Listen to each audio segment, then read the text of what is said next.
Eric Bible with the Bible team at Neo Home Loans. Confidence in housing and PCE.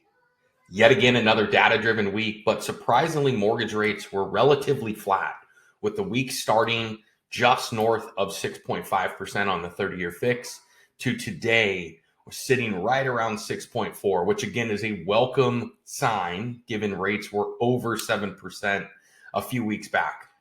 So let's get to the data. PCE, personal consumption expenditures, Fed's favorite read on inflation, as this report outlines what households are spending on goods and services. Market was anticipating relatively flat numbers and surprisingly came in just below expectations at 4.6, which again is confirming the narrative that the Fed's actions against inflation with tightening of monetary policy is starting to now filter through households, which in turn will be a welcome relief on inflation. Why this is so important, as I've been saying for really the last few months, is that inflation drives mortgage interest rate. As inflation rose, so did mortgage rates. As inflation comes down, so will mortgage rates.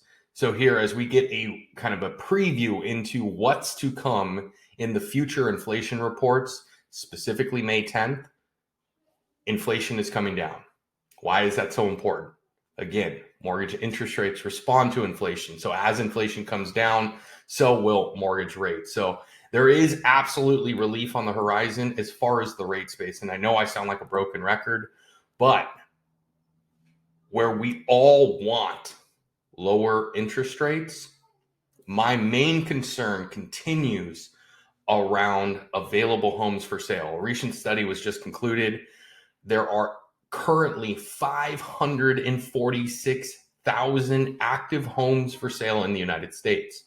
Some of the lowest levels we've seen really in recorded history relative to population. We know that as mortgage rates decline, demand picks up.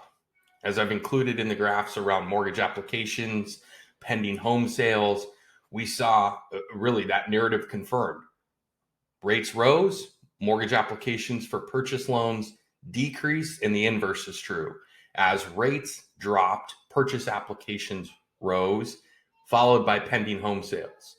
So really the narrative that needs to be conveyed to our consumers is that we've all spoke to the client. I'm waiting for rates to drop. I'm waiting for prices to drop. Well, if we know inventory is so low, and we know there are a ton of people sitting on the sidelines now waiting for rates to drop, what happens when rates do come down to that 5-4 channel like we're anticipating later this year? Inventory doesn't move up. Home prices accelerate.